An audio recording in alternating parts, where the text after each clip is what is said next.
Oh, hey there. Come on in. We're just about to start. Welcome to My Wife, the Dietitian, a fun weekly podcast about nutrition and healthy lifestyle. I'm Rob, and together with my wife, Sandra, we invite you to join us on this informative and entertaining journey through the complex world of healthy eating. Join us each week as we strive to help you with transforming your overall health and relationship with food through up-to-date, evidence-based nutrition information. The hip bone's connected to the knee bone's connected to the wrist bone's connected to the leg bone. We're doing the skeleton dance. Probably remember this little ditty, because, well, who are we kidding? It's a classic, right? If you're like me, though, you've probably forgotten all the important stuff we talked about. So we thought we'd do a little refresher for you. This one's a bit more focused on calcium supplements, but we'll cover a bunch of other stuff too. So go get some popcorn, get yourself comfortable, sing along if you want, and get ready for Calcium, the sequel.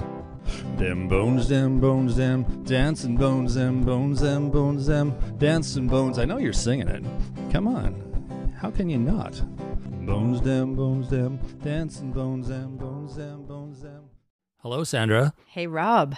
Hey, Rob. How are you? Good, how are you? Good. I was listening to episode 18, your great song on Them Bones. Oh, that song. Calcium cracking the bone density code. Oh, yeah. I really like that name, too. Is it like the top of your playlist? Yeah. You play it when you're in the shower. It's probably a good song to play in the shower because it makes sure you wash all your different parts, right? It covers all this. It's like a list. Yeah, but I like how in your song you said the hip bone's connected to the elbow bone, like all these bones that aren't connected. And it was a bit of a joke to see if people are watching or listening. I kind of wrote that when I was doing yoga and I was all like bent like a pretzel. So it's kind of accurate. You're funny. That's awesome. Well, I really like that. And I thought, and I have actually been getting some questions from women, 2 women in particular, about their calcium supplement and just different questions like, do you get any calcium in your multivitamin? Is that enough? And also the other question, I don't have them written down, but just people that have asked, what's the difference between calcium carbonate and calcium citrate? So I thought, let's do an episode on that. That's a good idea. Mm-hmm. A little reminder. Well, I don't know if we covered the supplements, like calcium supplements on episode 18. We talked all about why, what calcium is and why it's important for bone health and what the skeleton, like how it all works, like that. Remember the bone bank?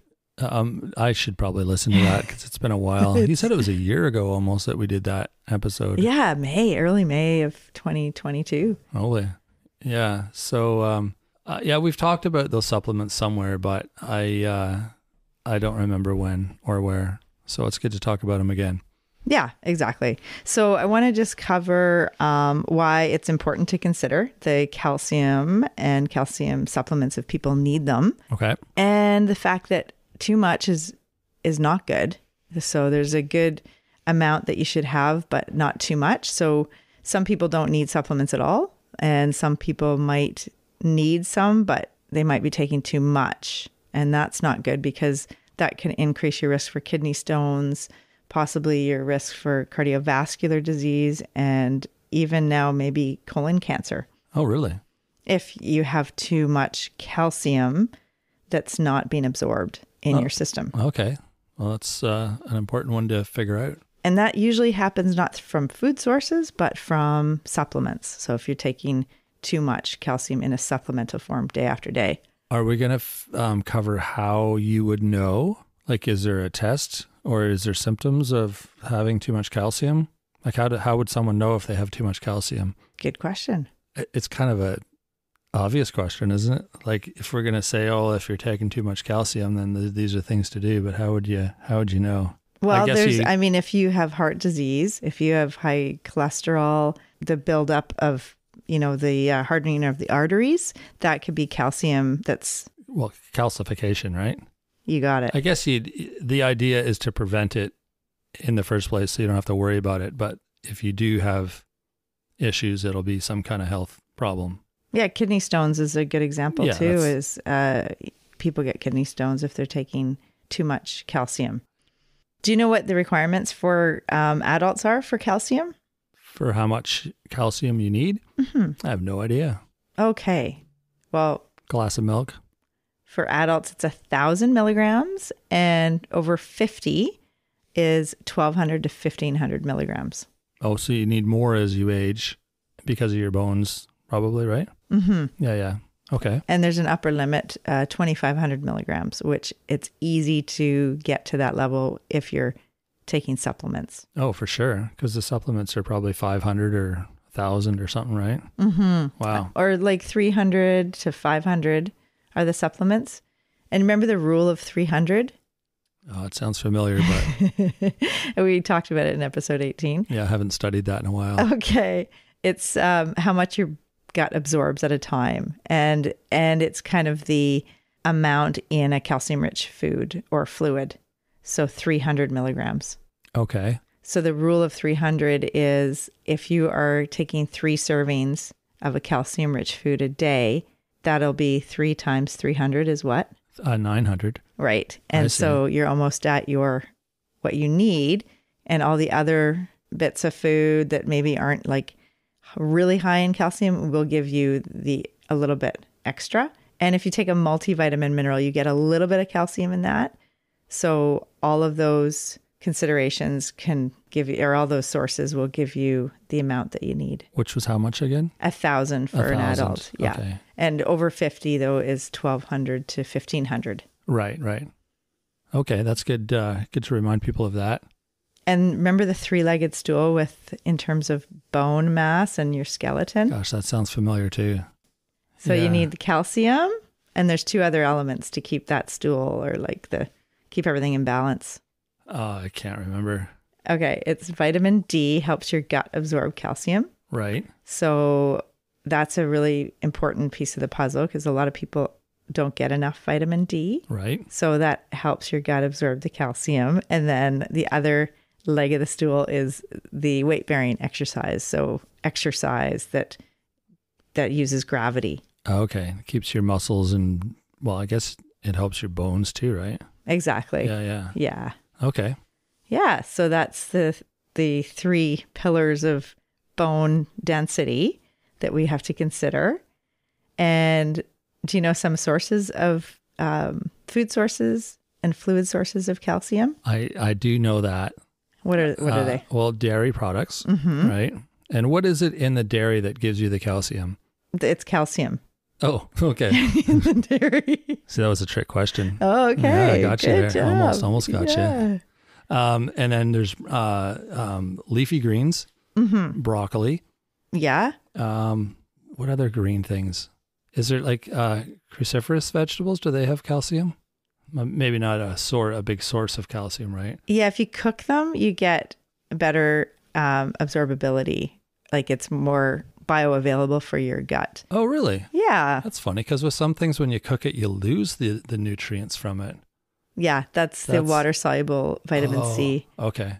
And B vitamins. And Right. you mentioned that in episode 18. Okay. Yeah. So at least I'm consistent. That's right. And then the other big one is canned fish with bones. Oh, right. So if you include canned salmon or sardines or mackerel or something that is canned fish with bones, and you mush those bones up in, say you put it with mayo in a sandwich or some way that you are eating the mushed up absorbable bones, that's a really good way to get calcium. Yeah. And it's good. I mean, just opening a can. I don't mind just like cracking a can open and eating it as is, but I can see how that wouldn't appeal to a lot of people because of how it looks and the taste of it maybe, but it's easy enough to like add some things to it to make it a bit more desirable. Yeah. And you're getting the omega-3s and the vitamin D that helps the gut absorb the calcium, and you're getting alternative to red meat for protein. It's just so good all around. Yeah. And legumes are a good source of calcium. Like hummus, for instance, would be. Oh, really? Yeah. So that's a dip that's got lots of calcium. I don't think I knew that. Yeah. Well, we talked about it on episode 18. Actually, I don't think I remember that. Well, clearly I don't remember that. But, right. Yeah, it's not your typical obvious one like milk that most people think of, I think, with calcium. Right. But yeah, good to know. Yeah. I think people that are vegetarian or vegans will definitely know that hummus and legumes. They do better on this quiz than I'm doing. It's not a quiz. Well, it kind of is. Oh, is it? Sorry. You kind of just give me this look like, oh, I guess I'm answering this question. So what do you think this is? I'm like, I don't know. You should have warned me. Well, we're going to get to the supplements in a minute. I just want to remind people that there's some lifestyle habits that really put individuals at risk for osteoporosis in the long term. And we covered them in episode 18, but I think we need to go over them again. Yeah. Do you remember what lifestyle here habits? We go again. Do I? No. That's fine. Okay. What are you pointing at? It's interesting. Teenage girls need the most calcium and they're at the biggest risk of not getting enough. Because peak bone mass is between the ages of 20 and 30. And do you remember how we said osteoporosis is like a pediatric disease? I remember that. Because you need to get at least 3 servings of calcium-rich food or fluid a day when you're young, because you are building your skeleton, your bone mass when you're young. Right. And your peak bone mass is between 20 to 30 years old. Okay. Where your bones are going to be the strongest they'll ever be. And a lot of teen girls, they're either not getting enough calcium for various reasons. And remember episode 2, we talked about vegetarian preteen. The preteen vegetarian, yes. Yeah. Yeah. And that kind of is a good example of people at risk for not getting enough calcium when they need it. Right, right. And also elderly people sometimes don't get enough either. But there's lifestyle habits that put you at risk too. So being vegetarian, as we mentioned, and then also if you're dieting, like long-term dieting or restricting different food groups like dairy or not getting enough calcium-rich foods. If you're lactose intolerant, that can put you at risk for osteoporosis. Having a high caffeine intake, so over 450 milligrams a day long-term. So if you drink a pot of coffee every day, you're probably, there's a couple things happening. You're displacing other beverages like water. Right. But the calcium actually can leach your bones. Oh, interesting. Sorry, the caffeine. Yeah, the caffeine can leach the calcium out of your bones. You got it. Yeah. And having a high intake of soda or pop because of the phosphoric acid, there's this chemical reaction that reduces your calcium intake. Okay. And you're misplacing your calcium-rich fluids also with having a lot of pop and soda. Right.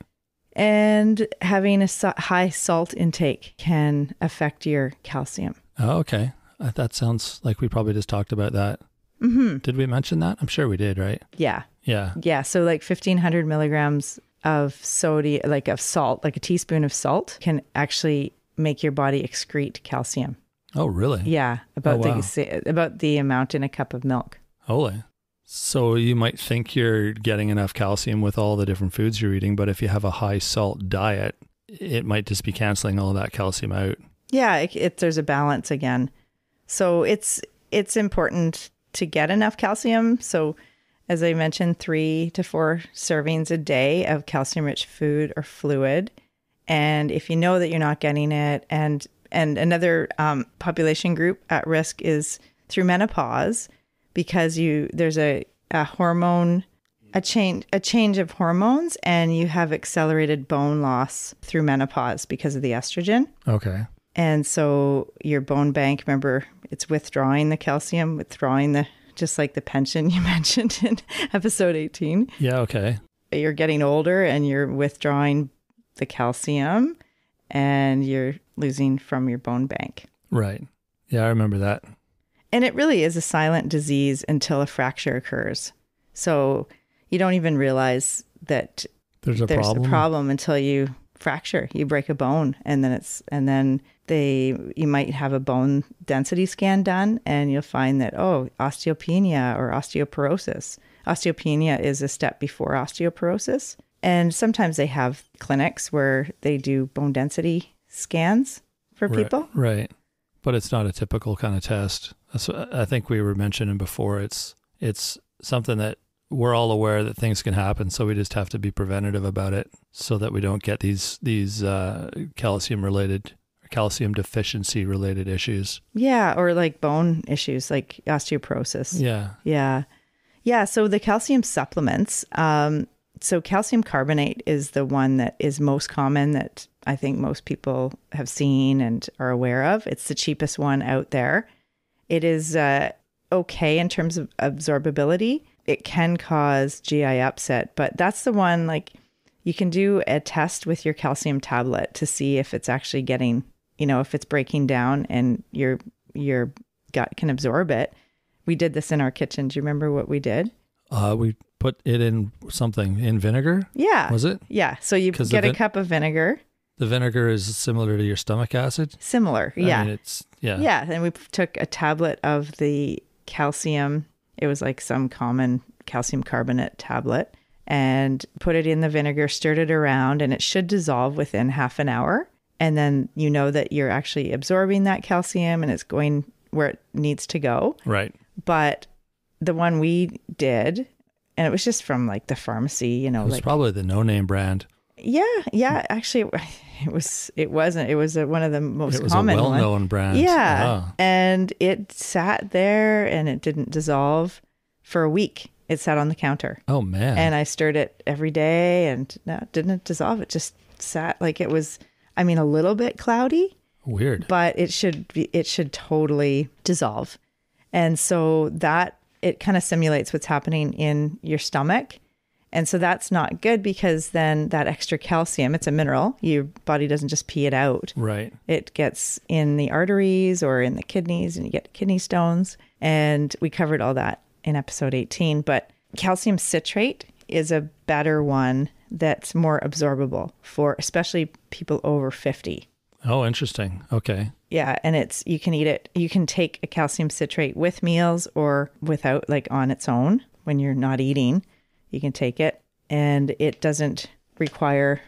It doesn't need to be dissolved? It does need to be dissolved, but it's easily absorbable. And calcium carbonate requires lots of stomach acid to absorb it. And a lot of people that are taking antacids or protein pump inhibitors, which is a prescription medication to reduce your stomach acid, that actually affects how well you absorb calcium carbonate. Oh, so really? Calcium citrate's a better one. So there's the two different versions, and your doctor or whoever's helping you out with that would probably give you the right direction to go as far as which one to take. Maybe. Hopefully, yeah. It's that's why I wanted to do this, because there's a lot of questions out there about what kind of calcium should I take? A calcium, how much do I need? And remember, the upper limit is 2,500 milligrams. Most people can get some in their diet, so you might not need any supplement. But if you are taking one, don't take one that's a lot more than 300 milligrams in one tablet. Right, because you're going to be getting too much, which is also a problem. Yeah, exactly. Yeah. And it's actually better if it's a chewable or liquid or effervescent, something that is already dissolved. Just like we talked about, the one that we had didn't dissolve. Yeah. So if it's not actually getting broken down, then it's not working, and you're kind of wasting money, and it might be harmful. And what about Tums? Because aren't those... Yeah.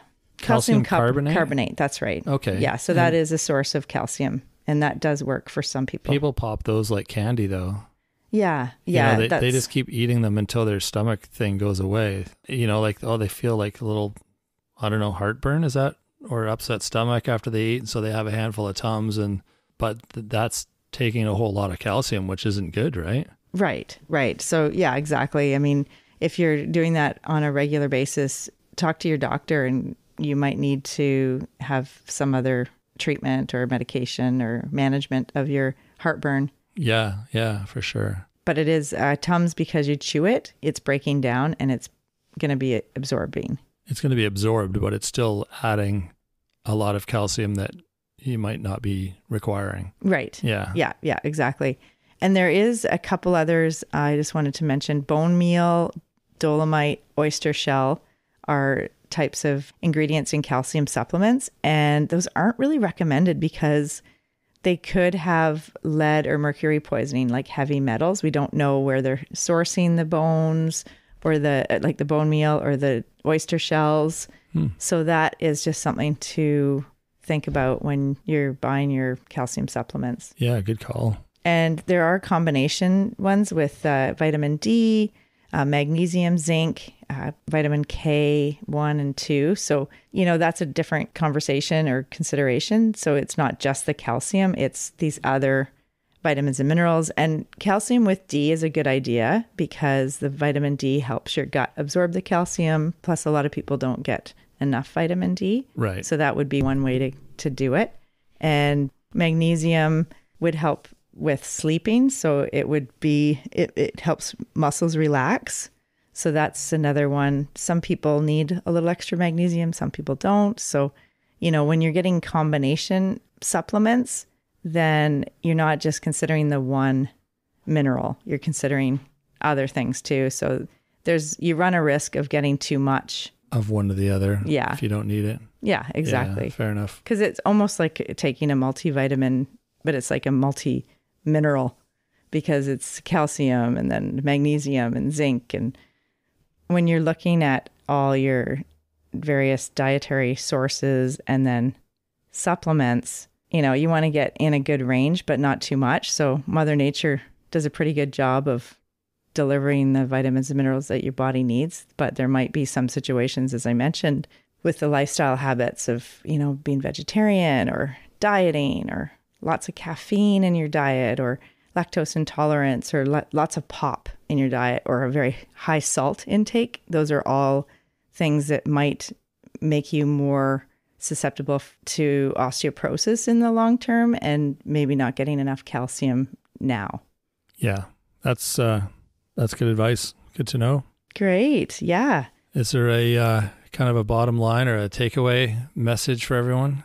Yeah, I would say if you're over 50, I would look at getting the calcium citrate and getting a form that is liquid or chewable or effervescent, like a chewable. You get the chocolate chews as another one, or liquid calcium. And this is if you need a supplement. Yeah. If you're not, like ideally you want to get your vitamins and minerals from your diet. Mm-hmm. So that might be the first consideration, is making changes in your diet to get what you need, right? Yeah, that's the first consideration. Exactly. And then if you still need a supplement, then what you just said. Yeah, the calcium citrate. And then calcium carbonate is definitely one to consider too. It's cheaper. It's not as well absorbed. And if you have any problems with stomach acid, like you're on a medication for stomach acid, then maybe the calcium carbonate's not a good one to take, and you should take the calcium citrate. And I would not recommend the bone meal, dolomite, or oyster shell type of calcium supplements. All right. Good call. Great. Well, hopefully that'll help people in their hunt for calcium in the pharmacy. The calcium hunt. Yeah, no, hunting for bones. It's so confusing, the whole, vitamins and minerals and food and nutrition, and there's so many mixed messages. So it's nice, even though we talked about this already, it's good to have a reminder. Like clearly I didn't remember any of it, and you remembered some of it. I remembered some of it, but I mean, it's obvious that I'm a good example that we need to be reminded of some of these things. So yeah, and this is hopefully just a quick and brief synopsis of calcium supplements. Yeah, there you go. All right. Well, thanks for listening to us every week, everyone. It's we wouldn't be doing this if there wasn't anyone. We assume there's people out there listening. Yeah, no, we really appreciate that we're in your ear. There's time is valuable, and we really appreciate that you're spending time with us. And yeah, that's nice. Yeah, we love doing it. So it's great. Don't forget to visit our other spots too, our websites, mywifethedietitian.com, and our social media pages. We've got Facebook, Instagram, and YouTube. And you can always email us your questions and whatever ideas, maybe things you want to hear about, questions you have, issues you want to discuss, whatever. Or if you take a calcium supplement and you were wondering about that, or you thought, wow, I didn't know about the dissolving test with the vinegar, because it's a really good one to try. And if it ends up that your calcium tablet just sits there in the vinegar and doesn't dissolve, look for another type. Yeah, there you go. Yeah, so our email is mywifetherd@gmail.com for all those questions you have. And stick with us. We'll be back next week with some more exciting stuff. Great. Well, nice to talk to you. Yeah, you too. We'll have a good week. Thanks for joining us today on My Wife, the Dietitian. If you like what you heard, don't be shy. Leave us a comment or review, and be sure to share our podcast with your friends. If you'd like to hear more, hit that subscribe button. You can also follow us on our social media pages for updates, episode trailers, and other odds and ends. For more info and links on what we discussed on today's episode, check the show notes. We'll be back next week with another informative and fun-filled episode.